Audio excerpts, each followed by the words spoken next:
Saya ingin menyapa Bapak Ibu Saudara pada malam hari ini. Shalom. Ya, puji nama Tuhan.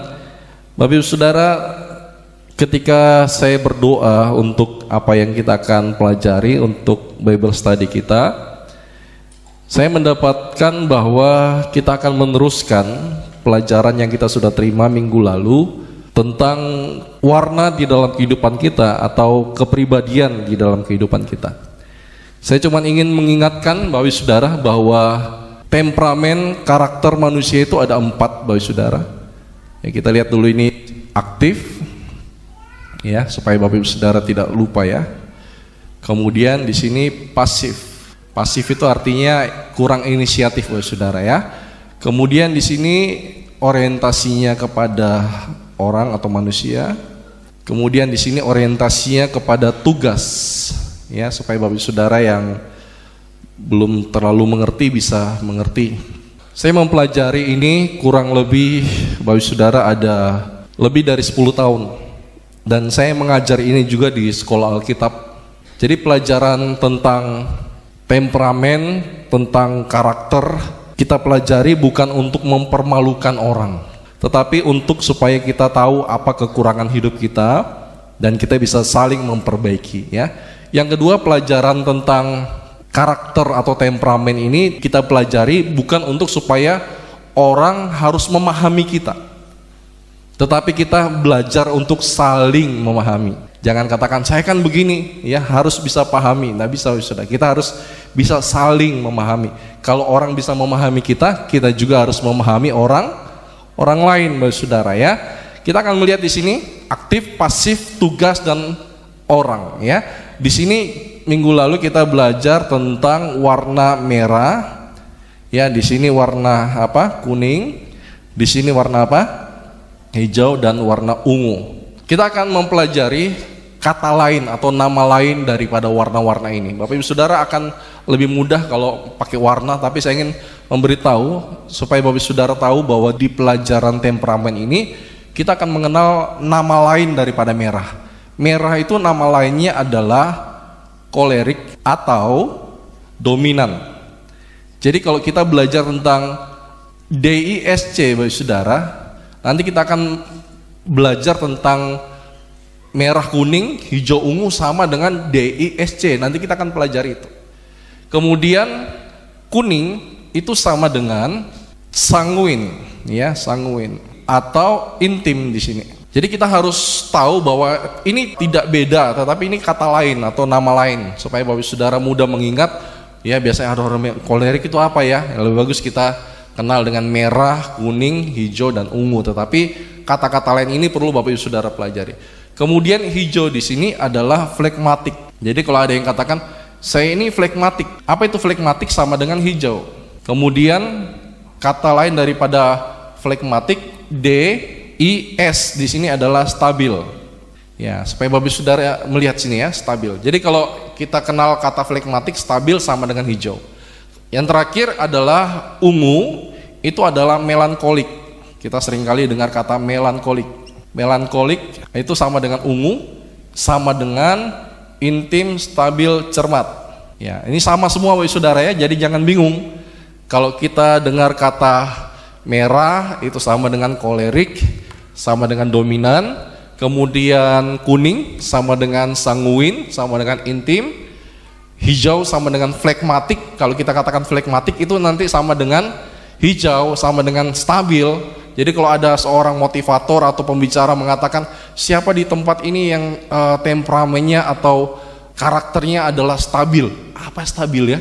Stabil itu adalah flegmatik atau hijau atau ya temperamen yang lebih tenang. Sedangkan ungu itu melankolik atau cermat. Hari ini kita akan mempelajari tentang karakter atau temperamen merah atau kolerik, Bapak Saudara. Dengan belajar temperamen ini kita akan mengenal setiap orang pribadi dan pribadi, suami istri akan bisa saling kenal.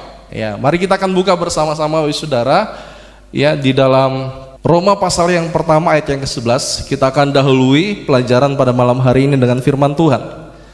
Roma pertama ayat yang ke-11. Sebab aku ingin melihat kamu untuk memberikan karunia rohani kepadamu guna menguatkan kamu. Siapa yang menulis ini? Yang menulis adalah Rasul Paulus.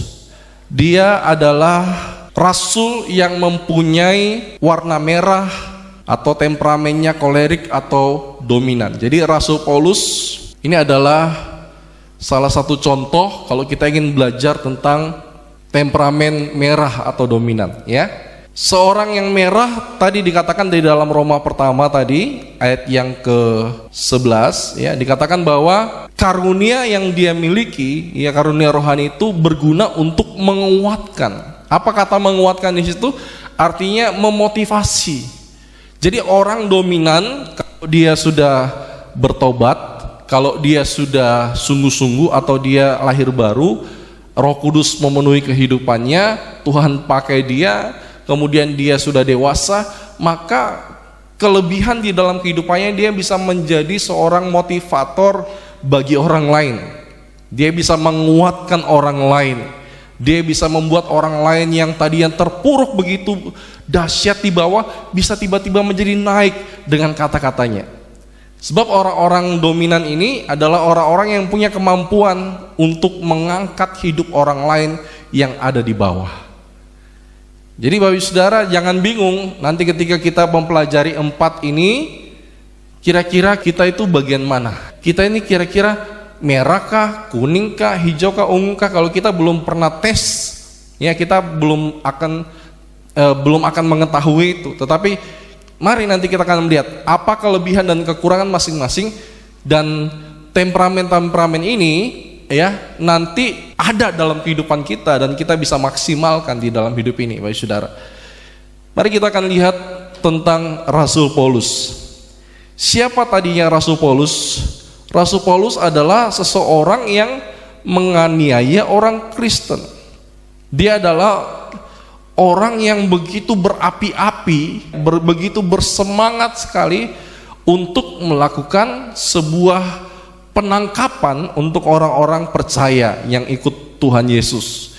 Tetapi ketika Tuhan datang di dalam perjalanan Rasul Paulus di Damsyik itu, Rasul Paulus mengalami satu perjumpaan dengan Tuhan. Jadi orang yang mengalami perjumpaan dengan Tuhan, sejahat apapun dia, kalau dia berjumpa dengan Tuhan, Tuhan bisa ubah karakternya. Tetapi dia tetap ada dalam temperamen kolerik, tetapi kolerik yang sudah berubah, bukan kolerik lagi yang belum berubah atau belum dijamah Tuhan.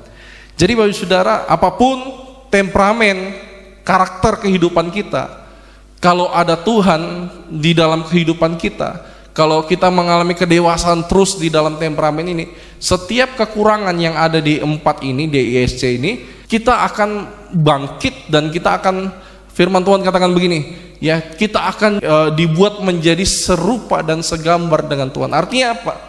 Artinya bahwa kehidupan kita ini merupakan sebuah proses yang kita sedang diubah oleh Tuhan. Kapan kita berubah, saudara?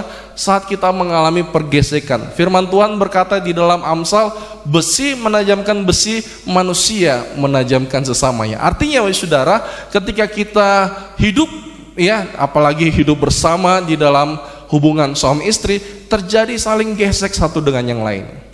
Tujuannya apa? Tujuannya supaya kita menjadi serupa dengan Tuhan. Kita tidak bisa menjadi serupa dengan Tuhan kalau tidak melewati pergesekan yang ada. Sebuah permata, sebuah berlian yang indah, dia tidak akan terbentuk begitu indah kalau dia tidak mengalami pergesekan. Ya, dia harus digesek, ya, dia harus mengalami proses yang begitu sakit sehingga dia menjadi sesuatu yang indah. Begitu juga dengan karakter kehidupan kita. Kita mempelajari karakter-karakter ini tujuannya supaya kita menjadi serupa dengan Tuhan, saudara. Mari kita akan melihat, ya, pada malam hari ini bahwa temperamen atau karakter dominan ini adalah temperamen yang sangat dibutuhkan oleh gereja. Kalau di dalam gereja tidak ada temperamen ini, gereja itu tidak bisa bergerak dengan cepat. Gereja itu akan mengalami kesulitan karena kebanyakan orang-orang kolerik, orang-orang dominan atau orang merah, mereka adalah pemimpin-pemimpin di dalam gereja. Kenapa saya katakan pemimpin? Karena mereka punya sifat memimpin itu besar. Ya, jadi Bapak Saudara kalau melihat ada orang yang suka mengatur, ayo sini, ayo tidak boleh begitu dan sebagainya, itu dia mempunyai sifat dominan atau kolerik atau merah, dan itu bagus. Kalau di dalam gereja kita punya orang-orang merah dan dia ditempatkan di tempat yang tepat, misalkan dia menjadi PKS, dia bisa gerakan anggota-anggota kliknya, dia menjadi pemimpin di dalam misalkan presiden worship, dia bisa memimpin, bisa menggerakkan dengan baik, dia akan menjadi pemimpin yang luar biasa karena dia suka mengatur, tapi kelemahannya dia tidak suka diatur. Kelemahan daripada kolerik ini, dia suka mengatur tetapi tidak suka diatur. Ya, kita butuh orang-orang merah, kita butuh orang-orang yang dominan di dalam gereja, supaya ada pemimpin-pemimpin yang kita bisa tempatkan di bagian-bagian tertentu, dan gereja ini akan menjadi gereja yang kuat karena banyak pemimpin-pemimpin yang ada di gereja ini. Tetapi tidak bisa semuanya merah. Kalau dalam sebuah gereja, di dalam sebuah organisasi, semuanya merah, semuanya mau memimpin, apa jadinya dengan kita? Kalau semuanya mau memimpin dan tidak mau dipimpin, semuanya mau perkataannya didengar dan tidak mau mendengar, kacau. Makanya kalau di dalam sebuah gereja ada kekacauan, pasti di dalamnya banyak orang merah. Ya, kebanyakan orang merah, makanya semuanya mau bicara, semuanya mau didengar, semuanya mau memimpin, tetapi tidak mau dipimpin. Kacau Bapak Saudara. Makanya kita bersyukur di dalam gereja Petra Kendari ini kita memiliki semua ini. Tuhan sudah tahu di dalam gereja berapa orang merah, berapa orang kuning, berapa orang hijau, dan berapa orang ungu. Tuhan sudah tahu. Ya, Tuhan tidak akan menempatkan ini lebih banyak. Kenapa? Kalau ini lebih banyak pasti kacau dan sebagainya. Jadi Tuhan itu begitu luar biasa, dia tahu kondisi gereja masing-masing, makanya Tuhan taruh setiap orang dengan potensi masing-masing. Saudara, seorang yang punya karakter merah, dia adalah seorang yang dominan.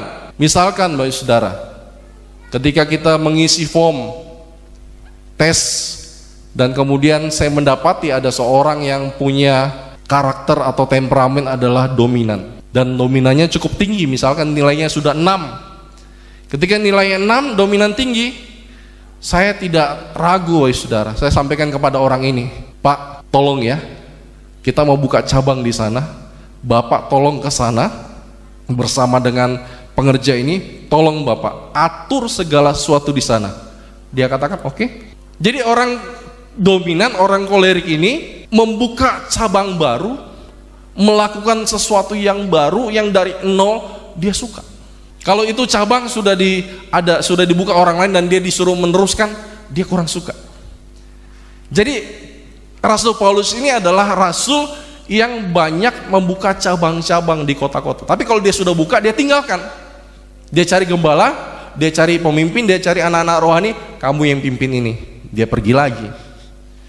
Dia buka lagi, dia pimpin lagi. Ya, dia cari pemimpin dan dia tinggalkan lagi. Jadi dia suka dengan tantangan. Sebenarnya orang kolerik dominan ini luar biasa, saudara. Dia tidak takut dengan tantangan-tantangan yang ada. Ya, misalkan kalau mau buka sesuatu yang butuh dana besar, dia katakan, kamu yang begini saya sudah pusing, sini saya yang kerja. Kalau di dalam gereja, saudara, dalam satu kantor, dalam satu perusahaan, kita punya orang dominan, kita tidak terlalu pusing untuk memimpin perusahaan itu. Kita tidak perlu pusing memimpin gereja itu. Kenapa? Karena banyak orang yang mempunyai kemampuan untuk itu, kemampuan untuk memimpin itu, saudara. Ya, jadi saya melihat ada beberapa orang yang punya temperamen dominan. Saya banyak cerita dengan bapak ini, oh dia punya temperamen dominan ini. Saya katakan begini, saya katakan di depannya, Pak, andai kata kalau gereja Petra mau buka cabang, entah itu di Kolaka, Pomala atau di mana, saya katakan Bapak yang saya utus. Kenapa? Dia berani untuk melakukan itu. Belum tentu kita yang punya temperamen lain berani seberani orang merah ini. Orang merah itu tidak pernah takut tantangan. Ya, jadi orang merah adalah orang yang berapi-api cekatan, aktif, kemauannya keras, orang yang mandiri, tidak butuh orang lain. Kata tidak butuh orang lain ini artinya sesuatu yang baik, tetapi bisa juga sesuatu yang buruk. Artinya bahwa dia kerja sendiri, dia tidak butuh orang lain. Kemudian orang yang merah ini cara berpikirnya praktis. Ya, kalau dia ketemu dengan orang ungu, wahai saudara, orang ungu ini kalau bicara, wahai saudara, dengan orang kuning ini kalau bicara panjang lebar, wahai saudara. Dia akan bicara panjang lebar, menjelaskan secara detail. Kemudian orang merah katakan, intinya ini apa intinya? Coba saya ingin intinya. Dia tidak suka yang putar-putar, dia tidak suka yang panjang-panjang, dia suka to the point. Jadi kalau kita bertemu dengan orang yang suka to the point sama kita, dia orang merah, ada merah di dalam kehidupannya, ada kolerik di dalam kehidupannya, ya. Sikap optimis, tidak bisa menyerah dengan keadaan, ya, tidak kenal yang namanya takut, bagi saudara. Ini luar biasa. Kalau dia di dalam Tuhan, dia luar biasa, bagi saudara. Tapi kalau dia di luar Tuhan, sangat berbahaya. Kenapa saya katakan sangat berbahaya? Karena dia itu bisa menjadi provokator. Tapi saudara tahu provokator? Itu orang merah. Ayo kumpul. Wah, ini pokoknya dia coba yakinkan ini. Wah, semua kumpul mau ikut dia. Dia yang menjadi pemimpin, dia yang pegang mic dan katakan ayo dan sebagainya. Itu orang merah.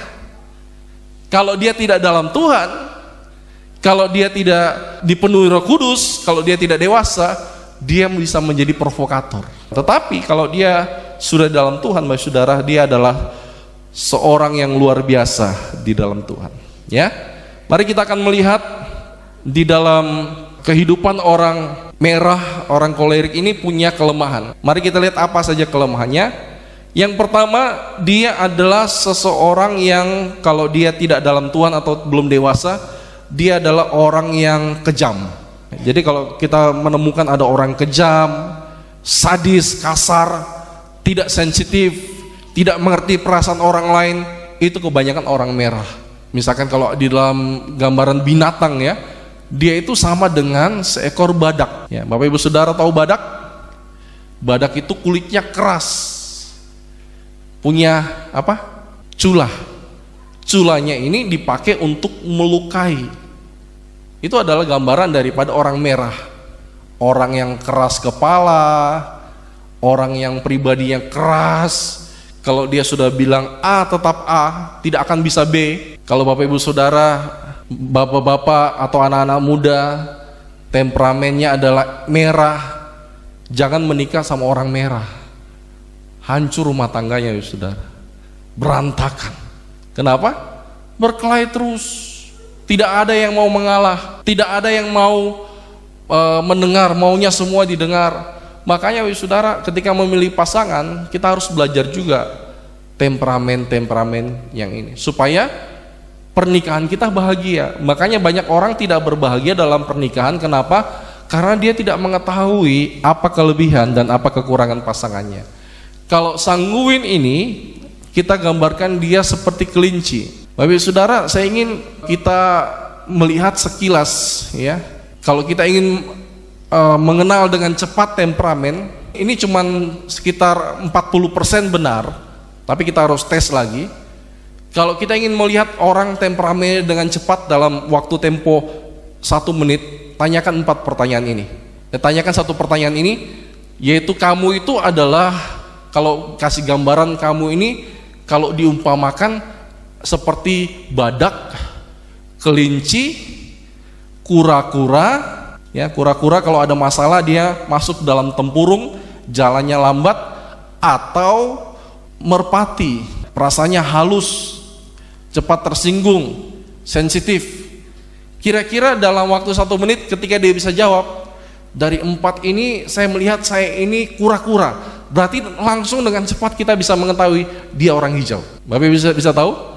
Ya, jadi kalau misalkan mau tahu warna orang, tanyakan 1 pertanyaan ini. Di antara 4 hewan ini, yang manakah engkau? Badak, kelinci, kura-kura, atau merpati? Dia bilang, saya merpati. Berarti dia orang melankolik. Kalau dia orang melankolik, hati-hati bicara, saudara.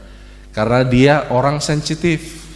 Orang melankolik itu kalau kita bisik-bisik, dianggap dia yang lagi diceritai. Padahal bukan dia, saudara. Karena sensitif. Makanya kalau kita berteman, atau Bapak Ibu Saudara nanti tanya kepada pasangan Bapak Ibu Saudara, mungkin suami Bapak Ibu Saudara tidak datang, atau anak, atau siapapun, tanyakan pertanyaan ini. Karakternya seperti badak, kelinci, kura-kura, atau merpati. Tidak sampai 1 menit kita bisa dapatkan jawaban, tapi akuratnya cuman sekitar 30-40%. Harus dites lagi supaya lebih dalam lagi, ya.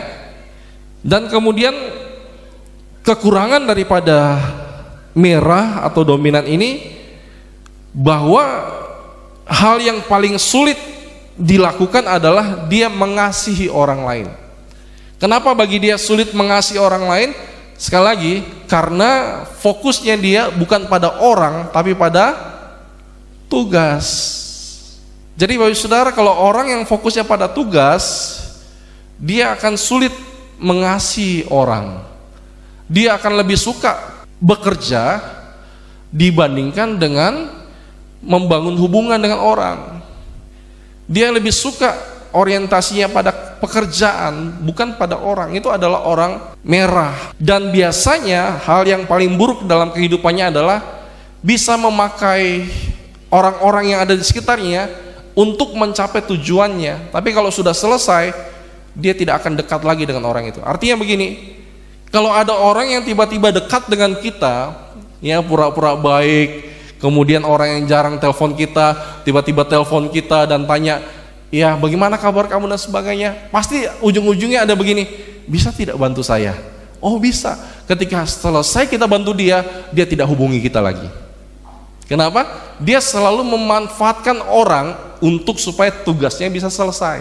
Dia tidak terlalu mementingkan bangun hubungan. Buat dia sebetulnya dia bisa kerja sendiri, tapi karena dia tidak bisa, dia akan pakai orang lain demi supaya tugasnya ini bisa selesai. Tapi setelah tugas selesai, dia tidak akan dekat lagi dengan orang itu. Itu jeleknya orang merah. Dan kemudian dia selalu melihat dirinya itu sebagai pusat aktivitas akan setiap apa yang direncanakan. Kemudian ketika dia bekerja, dia akan kerja dengan sungguh-sungguh. Makanya di dalam gereja kalau ada orang kolerik, kalau dia kerjakan pekerjaan Tuhan, tidak selesai pekerjaannya, dia tidak akan istirahat dan tidak akan makan. Biasanya begitu.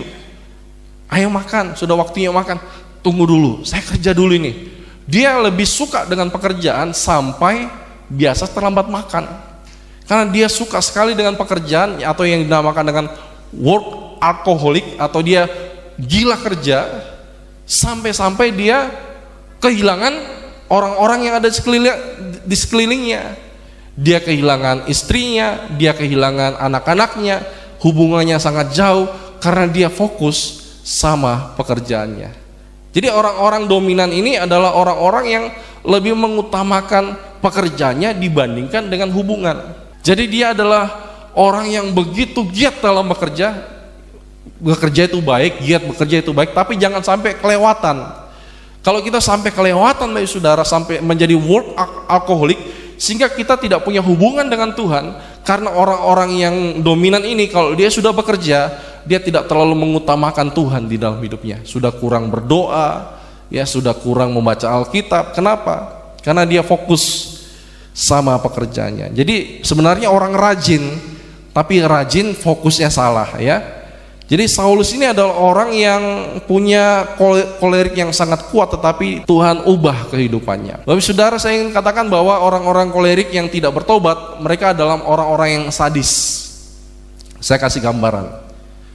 Perampok-perampok sadis, pemimpin-pemimpin geng atau pemimpin-pemimpin kejahatan di dunia ini, mereka yang bisa menguasai geng yang besar, mereka yang sadis, kebanyakan mereka adalah orang-orang yang merah, orang dominan, karena mereka seperti badak.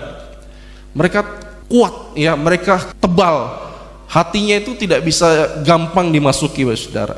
Biasanya kalau ada KKR, Bapak Saudara, atau ada penyembahan atau ada apa, dia orang yang paling jarang menangis.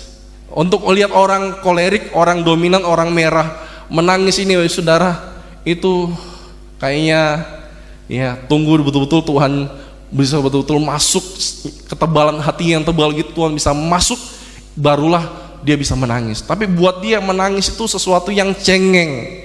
Menangis buat dia itu adalah sesuatu tanda orang lemah. Jadi karena mereka adalah orang yang jarang menangis, buat mereka orang-orang ini adalah orang yang anti menangis. Makanya ketika semua orang dijamah Tuhan, dia, kenapa dia orang semua menangis di samping kiri kanan, cengeng semua. Kenapa? Karena dia merasa bahwa dia ini orang yang tidak gampang menangis. Bos, ya mafia-mafia di dunia ini, mereka adalah orang merah, orang kolerik ya. Dan ya mereka kalau bicara tidak menjaga perasaan, menusuk sampai dalam sekali, sakit. Kalau kita berteman dengan orang dominan, Bapak Saudara, orang kolerik ini harus siapkan hati, karena mereka suka menyakiti kata-katanya. Jalan sama dia 1 jam saja, aduh, harus tahan Bapak Saudara, karena kata-katanya itu menyakitkan, kata-katanya itu menusuk. Karena mereka memang punya pembawaan karakter seperti itu. Kalau kita tidak mengerti tentang orang itu punya sifat dominan, maka kita akan terus sakit hati. Apalagi kalau suami istri, istrinya orang melankolik, suaminya orang kolerik, istrinya bisa cepat mati, Bapak Saudara, mati muda. Kenapa? Makan hati. Dia tidak bisa mengerti bahwa temperamen pembawaan daripada suaminya begitu. Makanya Bapak Saudara, ketika kita mengerti bahwa seorang ini punya temperamen kolerik dan perkataannya itu menusuk, kasar orangnya, tidak tahu yang lembut, kalau bicara kasar, dia orang kolerik, orang dominan. Tetapi nanti kalau dia diubah Tuhan, dia bisa menjadi orang yang lembut seperti Rasul Paulus, ya, menjadi orang yang ramah, bisa Bapak Saudara kalau Tuhan jamah dia. Ya, makanya Bapak Saudara kita belajar tentang hal itu. Bapak Ibu tahu tidak, badak itu kalau menyatakan cinta kepada badak jantan, menyatakan cinta kepada badak betina itu bagaimana? Ada yang tahu? Ketika badak jantan menyatakan cinta kepada badak betina itu bagaimana Bapak Saudara? Dengan cara apa? Ya, dengan cara dia menanduk. Ketika menanduk luka, itu tanda jatuh, dia sedang suka dengan badak betina itu. Orang yang kolerik, orang dominan itu kasar, tindakannya itu kasar, tetapi itu tanda cinta. Kalau kita tidak mengerti orang macam begini, ini orang kasar sekali, tapi sebenarnya itu tanda cintanya dia, caranya begitu. Bapak Ibu Saudara perhatikan orang-orang tua kita zaman dulu, kasar, tapi sebenarnya dia cinta sama kita. Waktu kita pulang jam 11 malam, sini kamu dari mana? Berdiri situ, ya. Saya mau kamu, wah, kita jengkel, kita benci sama dia.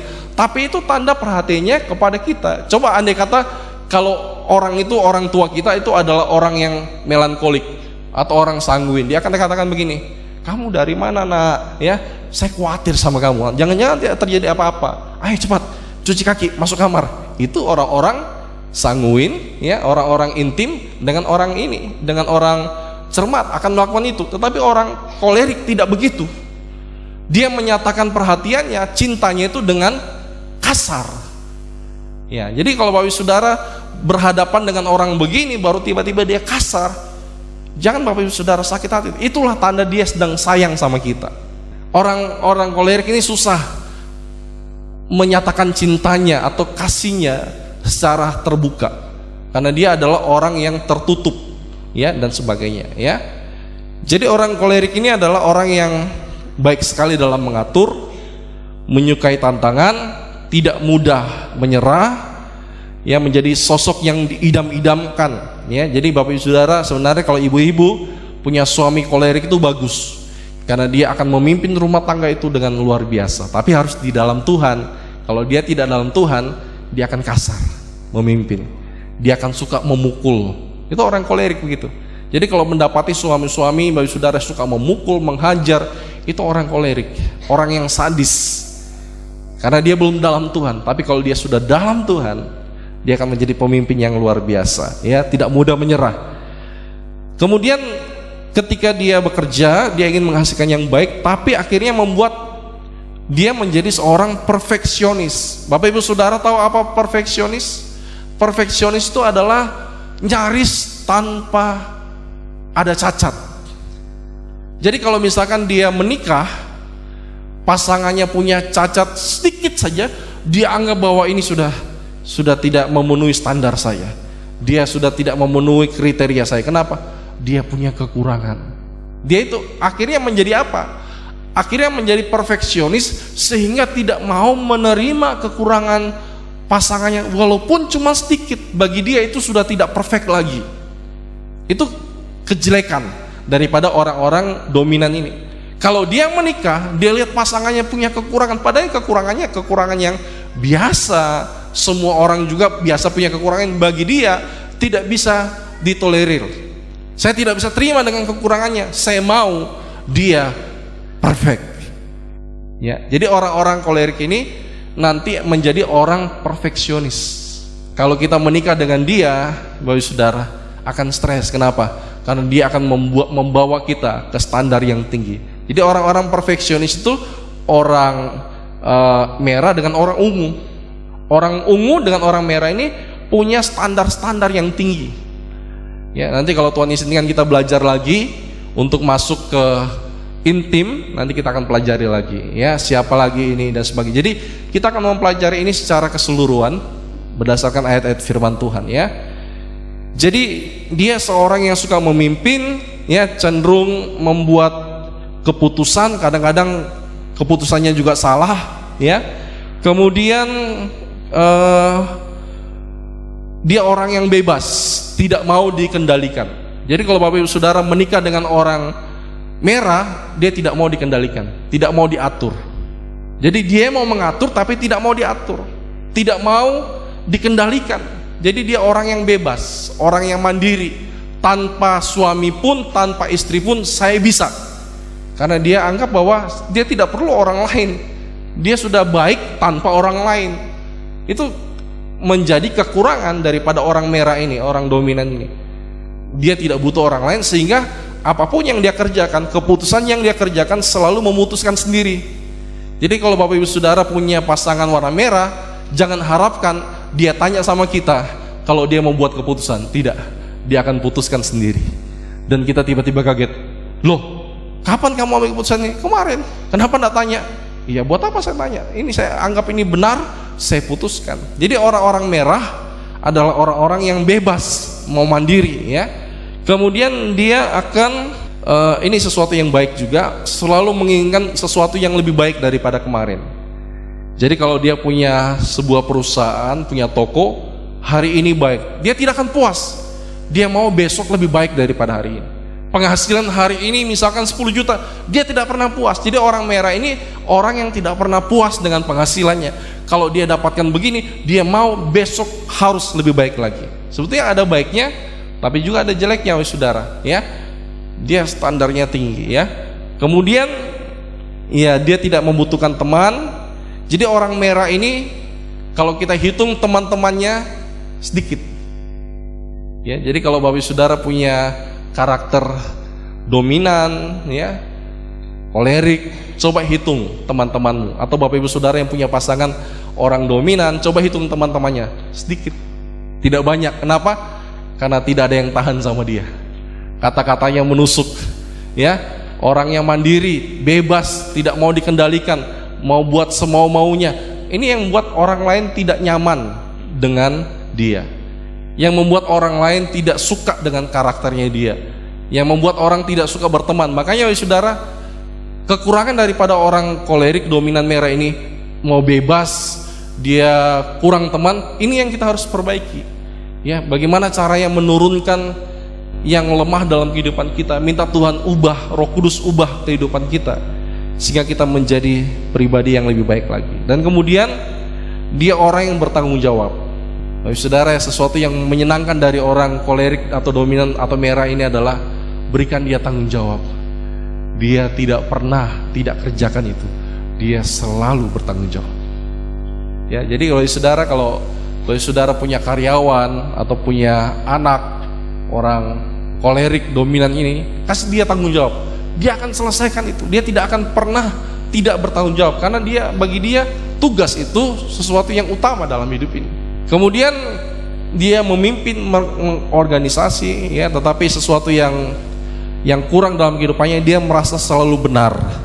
orang lain yang selalu salah. Itu adalah temperamen dominan. Ya, bagi dia orang lain selalu salah, bagi dirinya dia selalu benar. Kalau kita berteman dengan orang begini, saudara, makan hati, ya. Makanya saya bilang orang dominan ini kurang temannya. Ya, kalau kehidupan kita di mana kita berada, kita punya teman kurang, itu karena kita begitu, saudara. Ya, karena kita selalu merasa benar. Ya, teman kita selalu salah. Anak kita salah, orang tua kita salah. Istri kita selalu salah. Kita selalu benar. Suami kita selalu salah, kita selalu benar. Itu artinya kita orang dominan. Kalau dominan ini setiap orang akan punya dua, ya. Jadi temperamen setiap orang itu ada dua yang menonjol, ya, atau ada dua yang unggul. Makanya bagi saudara jangan cuma berpatokan sama satu. Ya, ini akan digabungkan dengan apa? Nanti akan membentuk satu karakter yang baru lagi. Tapi kita akan masuk satu persatu untuk lebih dalam. Kemudian ketika dalam tekanan, dia akan mengeluarkan sesuatu yang terbaik.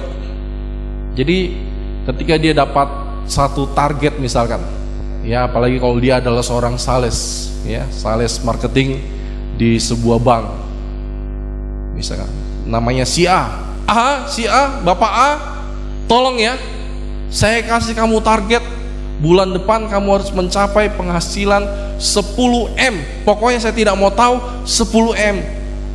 Dia bisa mencapai, bukan 10, 11 dia bisa capai, saudara. Ya, karena dia ketika dapat tekanan, dia akan bisa membuat pekerjaannya jauh lebih baik lagi. Ya, jadi orangnya itu unggul, ya. Makanya gereja membutuhkan orang seperti ini, karena gereja kalau tidak ada orang yang suka memimpin, pendeta sendiri yang memimpin, pendeta yang capek, saudara. Gereja butuh orang-orang kolerik untuk membantu dalam tim kepemimpinan, untuk mengatur. Makanya sekarang kendala dalam gereja hari-hari ini adalah banyak orang ditempatkan sebagai pemimpin tetapi tidak bisa memimpin dengan baik karena tidak ada merahnya atau tidak ada temperamen dominan di dalam kehidupannya. Ditempatkan di tempat yang tidak tepat. Akhirnya apa? Akhirnya terus dimarahi, terus ditegur, kita sampai sakit kepala hadapi. Kenapa? Karena memang orangnya bukan berada di tempat yang tepat. Ya, jadi kalau orang itu tidak ada di tempat yang tepat, kita berdoa supaya nanti dia ada di tempat yang tepat, dia enjoy dengan potensinya, tidak tertekan. Ya, karena kalau orang itu tidak ada di posisi yang tepat, Bapak Saudara, tidak punya sifat pemimpin, ditempatkan menjadi pemimpin, stres, saudara. Tapi kalau orang itu punya dominan, ditempatkan sebagai pemimpin, dia katakan, ini yang saya tunggu-tunggu, saya mau, ya, saya sudah rindu untuk memimpin ini, saya sudah rindu untuk terjadi satu perubahan di departemen ini, saya mau buat perubahan yang positif, saya mau buat supaya ini maju. Dia akan buat sesuatu yang luar biasa. Tetapi seringkali yang kita hadapi hari-hari ini, pemimpin-pemimpin yang ada tidak punya sifat dominan yang tinggi, sehingga bukan dia yang memimpin, dia yang dipimpin. Dia tidak bisa mengatur dengan baik, dia tidak bisa memimpin dengan baik. Kenapa? Karena memang tidak punya sifat pemimpin di sini. Sementara ada orang yang punya sifat pemimpin ada di bagian lain. Saya berikan contoh, ya. Misalkan ada seorang PKS, dia tidak punya sifat atau kolerik, temperamen dominan, dijadikan PKS. Ada orang yang bisa memimpin, cuman dijadikan kolektan. Harusnya dibalik, yang bisa memimpin ini jadi PKS, yang tidak bisa memimpin jadi kolektan. Cocok. Dia merasa dia tidak tertekan, dia juga merasa bahwa ini sesuatu yang saya sukai. Tetapi gereja sekarang di dalam mengatur orang-orang yang di dalamnya tidak tepat. Makanya kita belajar ini, Bapak Saudara, supaya kita bisa menempatkan orang di tempat yang tepat. Ya, supaya kita bisa maksimal dalam pekerjaan. Karena orang kolerik ini suka mengatur, suka memerintah. Jadi kalau lihat sedikit-sedikit ada orang suka perintah, sini kamu, pokoknya semua perintah, itu orang kolerik. Jadi kalau punya orang-orang melihat orang seperti itu orang kolerik. Ya, melihat orang tua kita suka begitu. Sini kamu, Kenapa begitu? Kenapa? Wah, dia atur semua. Pokoknya kalau dia datang di rumah kita, Bapak Saudara, dia mau atur segala sesuatu di rumah kita. Kenapa? Karena dia orang kolerik. Kalau kita tidak mengerti dia, kita katakan, ini apa ini? Datang ke rumah bukannya untuk supaya kita bisa cerita apa, dia mau atur semua dalam rumah. Ya, makanya kalau punya mertua orang kolerik itu bahaya, Saudara. Bisa berkelahi terus sama anak mantuin. Kenapa? Dia mau atur rumah anaknya. Semua ini tidak bagus di sini, tidak bagus. Ini bagus di sini. Wah, kita sakit hati, Saudara. Kenapa dia datang ke rumah ini bikin suasana dalam rumah ini tidak enak. Ya, makanya kalau Bapak Saudara punya mertua orang kolerik, ya, jaga hatilah Bapak Saudara, ya. Karena dia akan mengatur banyak hidup Bapak Saudara. Ya, apalagi kalau nanti Bapak Saudara anak-anak muda, ya, punya calon mertua orang kolerik, hati-hati Bapak Saudara. Harus banyak bersabar, ya. Karena dia akan banyak atur hidup kita, ya. Kemudian yang kedua, dia tidak terlalu senang bersantai. Orang kolerik atau orang merah ini tidak terlalu suka bersantai. Ketika ada dikatakan gereja akan buat, ayo kita akan buat rekreasi. Untuk apa rekreasi? Tidak penting itu rekreasi, ya. Karena memang fokusnya itu pekerjaan. Orangnya terlalu kaku sehingga dia tidak suka dengan sesuatu yang fun. Dia orangnya terlalu kaku, ya. Jadi kita harus mengerti, ya. Kita tidak bisa katakan, ini orang kolot sekali pikiran orang dulu-dulu. Jangan Bapak Saudara, karena orang-orang kolerik ini adalah orang-orang yang berpikir suka begitu. Tidak terlalu suka rekreasi, lebih suka kerja, Bapak Saudara. Ya, bagi dia bersantai itu orang malas. Jadi kalau ada orang yang tidak terlalu suka itu, ya ada sifat merah dalam hidupnya. Orang merah ini tidak terlalu suka pergi jalan-jalan. Yang paling suka pergi jalan-jalan ini orang ini, kelinci ini, ya. Namanya saya kelinci, lompat sini, lompat sana, lompat sini, lompat sana, lompat sini. Jadi kalau kelinci ini tidak tahan di satu tempat, Bapak Saudara. Kalau Bapak Saudara punya pasangan orang sanguin, jangan harapkan dia betah di rumah. Dia akan sakit kepala. Kalau sudah dalam kamar dalam waktu tempo 2 jam, dia sudah sakit kepala, saya mau keluar, ya. Karena orang itu tidak tahan di rumah. Jadi kalau Bapak Saudara menikah dengan orang sanguin, orang kuning, orang intim, dan kemudian Bapak Saudara tahan dia di rumah sepanjang hari, dia akan stres berat, Bapak Saudara. Dia katakan, kapan kita pergi jalan-jalan, ya, kapan kita pergi mall, kapan saya ketemu dengan orang. Jadi orang sanguin ini adalah orang yang suka ketemu dengan orang. Nanti kita akan pelajari ini di sesi selanjutnya, ya. Kemudian kelemahan daripada orang kolerik ini adalah orang yang kaku dan keras, dan mereka suka dengan berdebat. Jadi kalau ketemu dengan orang yang suka berdebat, apa yang mau debatkan? Oke, sini. Wah, ini kontroversi sekali ini. Oke, kita akan bahas ini. Dia akan keluarkan segala macam yang dia tahu, dan semua pokoknya dia mau dia yang menang.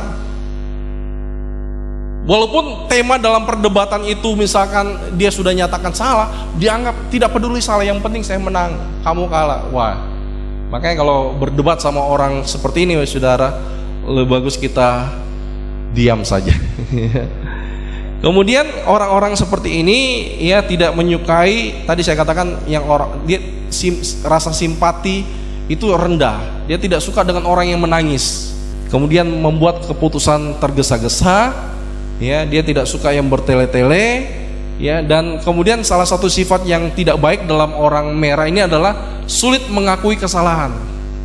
Jadi kalau dia buat salah, mau katakan sorry ya saya salah ya, itu kayaknya nanti tunggu Tuhan Yesus mau datang. Kenapa? Karena bagi dia, dia selalu merasa benar. Ya, tapi kalau dia sudah dalam Tuhan, orang ini, kalau dia minta maaf, Saudara, dia akan datang. Saya punya teman beberapa orang merah, dan kalau dia salah, dia datang sama saya. Dia katakan begini, dia jabat tangan saya. Kalau orang merah itu jabat tangannya itu erat sekali, ya, kayak masuk sekali semua, kayak dia kaku. Sorry ya, saya tadi buat salah. Wah, kita katakan, gentleman sekali ini, ya. Orang yang punya sikap yang luar biasa, terpuji. Kenapa? Karena dia kalau sudah di dalam Tuhan, kalau dia salah, dia mau minta maaf. Tapi jeleknya kalau dia tidak dewasa, mau dipaksa minta maaf, mau diapakan dia tidak akan pernah keluar dari mulutnya, saya minta maaf, saya salah. Tidak akan pernah keluar dari mulutnya. Ya, apalagi kalau dia tidak dewasa, dia tidak dipenuhi Roh Kudus, jangan pernah harapkan ada kata minta maaf keluar dari mulutnya. Kemudian yang berikutnya lagi, konsentrasi dalam keuangan, ya dia cenderung pelit, ketat dalam keuangan. Jadi orang-orang yang kolerik ini perhitungannya tinggi bagi saudara. Kalau mau buat apa-apa dia hitung-hitungannya, karena memang dia orangnya ini ya. Kalau ada pengeluaran yang tidak penting, dia akan cut. Ini tidak penting ini, ya. Ini tidak penting. Jadi dia orang yang punya pekerjaan bagus, ya. Jadi kalau dia jadi bendahara, dia jadi bendahara yang cukup menakutkan, tapi bagus, keuangan gereja atau keuangan perusahaan akan banyak. Kenapa? Karena tidak gampang keluar kalau dia yang pegang. Kalau bendahara dikasih kepada orang sanguin, waduh, wahai saudara, ayo kita makan-makan, kita buat acara makan-makan, ya. Nanti lama-lama kasnya sudah habis. Kenapa? Karena dia hubungan, dia tidak peduli dengan tugas, dia peduli dengan orang, peduli dengan senang-senang, ya. Ya, tapi kalau orang ini, ya, dua orang ini, ya, orang ungu, melankolik dengan orang kolerik, dalam keuangan dia ketat. Dalam keuangan dia tidak gampang keluarkan uang. Ya, bisa dikatakan dia pelit, tapi bisa juga hemat. Ya, demi untuk sesuatu yang jauh lebih penting. Ya, jadi ini bagi saya tidak penting. Ada yang jauh lebih penting, jangan, tidak usah. Ya, jadi ya itu sesuatu yang kita pelajari. Masing-masing punya kelebihan dan masing-masing punya kekurangan, ya. Terakhir, kalau dia stres, apa yang akan dilakukan oleh orang dominan atau orang kolerik kalau dia stres? Kalau dia stres, dia pergi olahraga. Jadi pelarian bagi orang kolerik kalau dia stres, dia harus keluarkan energi, dia harus keluarkan keringat, dia harus keluarkan sampai dia capek, sampai dia lobet, dia rasa bahwa ini sudah tidak terlalu ini. Jadi semua energinya dia keluarkan, stresnya dikeluarkan melalui olahraga. Kalau dia suka basket, dia main basket. Kalau dia suka golf, dia pergi main golf. Ya, jadi atau kerja, ya. Pokoknya apapun yang tidak penting dia kerja, yang penting dia capek. Kalau dia sudah capek, semua stresnya hilang. Jadi ini orang kolerik ini pelariannya kalau dia stres, dia akan olahraga. Ya, nanti kita akan pelajari. Orang sanguin kalau dia stres, dia banyak bicara, dia banyak pergi mall, banyak belanja. Ini orang kelemahannya orang sanguin. Ya, kalau orang flegmatik kalau stres dia tidur. Jadi kalau lihat Bapak Saudara punya pasangan atau punya suami istri kalau lagi stres dia tidur, itu orang flegmatik, orang stabil. Kayak kura-kura, ya. Kalau ada masalah masuk dalam tempurung. Ada masalah masuk lagi dalam tempurung. Pokoknya cari aman, ya. Ini kura-kura. Nanti kita akan pelajari yang lainnya, Bapak Saudara, tapi satu dulu kita pelajari, ya. Kemudian orang dominan ini akan bertobat kapan, Bapak Saudara? Saat KKR, dia tidak akan anggap itu sebagai suatu pertobatan. Kapan dia bertobat, Bapak Saudara? Ya, kapan dia bertobat? Orang dominan itu akan bertobat saat terjadi kecelakaan, musibah, sakit parah, bangkrut, baru bertobat. Kalau belum mengalami sesuatu yang besar, yang parah dalam hidupnya, dia tidak akan bertobat. Mari kita lihat Saulus kapan dia bertobat. Kisah Para Rasul pasal yang ke-9 ayat yang pertama sampai ayat yang kedua. Kita akan lihat dulu sebelum Saulus diubahkan Tuhan. Sementara itu berkobar-kobar hati Saulus. Jadi orang merah itu orang yang penuh semangat, kobar. Tapi untuk apa? Untuk mengancam dan membunuh murid-murid Tuhan. Jadi dia kalau melakukan kejahatan dia itu wah luar biasa semangatnya, ya. Ia menghadap imam besar dan meminta surat kuasa daripadanya untuk dibawa kepada majelis-majelis Yahudi di Damsyik, supaya jika ia menemukan laki-laki atau perempuan yang mengikuti jalan Tuhan, ia menangkap dan membawa mereka ke Yerusalem. Jadi orang kolerik ini orang sadis, orang yang kalau buat kejahatan itu semangat sekali, ya. Tapi itu dulu. Kemudian terjadi sesuatu, Saulus dalam perjalanan ke Damsyik dia bertemu dengan Tuhan Yesus di tengah jalan. Kemudian dia bertanya, siapakah engkau itu Tuhan? Ya, jadi dia sebut nama Tuhan tapi dia tidak tahu siapa Tuhan. Kemudian apa yang terjadi? Ayat yang ke-8. Mari kita lihat ayat 8 dan 9. Saulus bangun dan berdiri. Ya, dianggap dalam perjumpaan itu ketemu dengan Tuhan Yesus, sinar itu, sinar cahaya yang terang. Dia bangun dan berdiri. Lalu dia buka matanya. Ketika dia buka matanya apa? Tetapi ia tidak melihat apa-apa. Mereka harus menuntun dia masuk ke Damsyik. Bayangkan saudara, buta, tidak bisa lihat apa-apa. Dia harus alami peristiwa itu baru mau bertobat. Harus mengalami pukulan yang kayak begitu, sakit-sakit yang wah kayaknya tidak bisa disembuhkan, ini buta, ini sudah buta. Ayat 9, 3 hari lamanya ia tidak dapat melihat, 3 hari lamanya ia tidak makan dan minum. Ya, karena dia orang yang cukup karena dia tidak bisa makan dan minum, dikatakan saya tidak mau makan, tidak mau minum. Kenapa? Saya tidak bisa melihat ini. 3 hari 3 malam tidak bisa melihat. Ya, dia tidak makan, tidak minum, Bapak Saudara sudah tidak melihat, tidak makan, tidak minum. Apa yang terjadi dengan kehidupan kita? Itu kan bukan suatu pukulan yang dahsyat, bukan pukulan yang hebat dalam hidupnya baru dia mau bertobat. Jadi Saulus itu bertobatnya kapan? Di saat dia mengalami pukulan yang dahsyat, ketika dia buta baru bertobat. Kalau dia tidak buta, andai kata Saulus dia tidak buta, Bapak Saudara, dia tetap tangkapi itu orang-orang Kristen. Jadi Tuhan harus pukul dia, mengalami kebutaan dulu, baru dia bertobat. Jadi orang-orang dominan, orang kolerik ini susah untuk bertobat. Dia bertobat saat Tuhan pukul dia, saat dia sakit keras, saat dia kecelakaan, saat dia bangkrut, barulah dia mau sungguh-sungguh sama Tuhan. Dia mau bertobat. Jadi Saulus dia ikut Tuhan sungguh-sungguh saat dia buta. Dia tidak bisa melihat apa-apa. Barulah dia mau bertobat, ya. Jadi Bapak Saudara jangan tunggu kita mengalami pukulan dulu baru kita bertobat. Itu orang-orang yang belum dewasa. Ya, jadi orang-orang yang sudah dewasa, ada Roh Kudus dalam kehidupan kita, ketika Roh Kudus bicara kepada kita, kalau itu sesuatu yang harus kita ubah, marilah kita ubah. Jangan tunggu pukulan dulu baru kita bertobat. Yaitu orang-orang dominan, ya. Sekarang yang terakhir Bapak Saudara, bagaimana cara menaklukkan. Ya, jadi Bapak Saudara yang punya pasangan hidup orang kolerik, bagaimana cara menaklukkan dia, bagaimana cara menghadapi dia supaya pernikahan kita bahagia. Caranya ini Bapak Saudara. Yang pertama, orang kolerik itu orang yang tidak suka dikritik. Jadi kalau dia mengemukakan pendapat, jangan pernah kritik pendapatnya. Kalau kita kritik pendapatnya, dia akan marah dan dia akan tidak bisa menghargai kita. Dia anggap kita sebagai musuhnya, dia anggap kita sebagai lawannya, dia anggap kita melukai dia. Karena orang kolerik itu kalau dia dikritik, dianggap kita sedang melukai dia. Dianggap kata-kata kita itu sengaja kita tujukan untuk melukai dia, padahal tidak. Karena orang kolerik itu suka mengkritik tapi tidak suka dikritik. Kalau dia mengkritik pendapatnya, dia selalu ingin menang, walaupun itu salah dia tetap akan pegang kesalahan itu, tidak akan ubah. Bagi dia kesalahan itu tidak menjadi masalah, yang penting dia menang dalam perdebatan.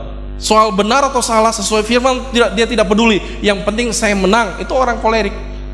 Orang kolerik itu tidak peduli benar salah, sesuai firman tidak sesuai firman, dia tidak pernah peduli. Yang penting dia menang, yang penting dia menang, itu bagi dia tidak masalah. Ya, itu yang pertama. Jadi yang pertama, kalau kita bertemu dengan pasangan kita atau orang yang kolerik atau orang merah, jangan pernah kritik dia. Dengarkan saja unek-uneknya dia, masalahnya dia, ya pokoknya semua yang salah kita terima saja. Jangan pada waktu dia bicara sesuatu yang salah kita katakan itu salah. Jangan pernah begitu. Karena orang kolerik, orang dominan, ketika dia ngomong dan kita katakan itu salah, itu dianggap menyerang dia. Terima saja apa yang semua yang dia mau ngomong, terima saja. Oke, iya. Kemudian yang kedua, cara kedua menghadapi orang kolerik itu, kalau kita tidak setuju dengan dia, caranya adalah kita ada di posisi netral dan kita beritahu, kalau menurut saya yang benar itu begini. Kemudian dia mulai pikir, iya ya, kayaknya benar itu yang dikatakan dia. Jadi untuk masuk kepada orang dominan itu adalah jangan pernah serang pendapatnya, tapi kita berikan sesuatu yang kita pikirkan. Saya pikirnya kayaknya lebih bagus kalau begini. Iya ya, ada betulnya juga yang kamu pikirkan itu. Oke, kita jalankan yang itu. Jadi orang kolerik itu tidak suka diserang, tidak suka dikasih masukan, tapi kita harus beritahu menurut kita yang baiknya apa. Kita kasih masukan mau, tapi kalau diserang dia tidak mau. Itu cara menghadapi orang merah, orang kolerik. Jadi kalau kita serang dia, dia akan oke, ya, dia akan coba, ya. Tapi lama kelamaan orang ini akan menjauh dari kita. Dia akan menjauh dari kita, akhirnya dia tidak lagi berteman dengan kita. Kenapa? Karena kita coba serang dia.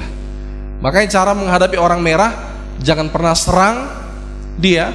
Semua yang dia katakan, katakan iya saja. Ya, jangan katakan yang kau bicarakan ini salah, yang kau bicarakan ini tidak baik. Bagi dia itu serangan. Ya, kalau ketemu dengan orang seperti ini, apa yang dia sampaikan iya saja. Oke, bagus, iya. Nanti kita sampaikan pendapat kita. Kalau menurut saya yang baiknya itu begini. Oh gitu ya. Jadi itu cara menghadapinya. Ya. Jadi saudara, kita sudah banyak belajar tentang merah, kolerik atau dominan ini. Minggu depan, jikalau Tuhan izinkan, kita akan belajar tentang sanguin, intim atau kuning.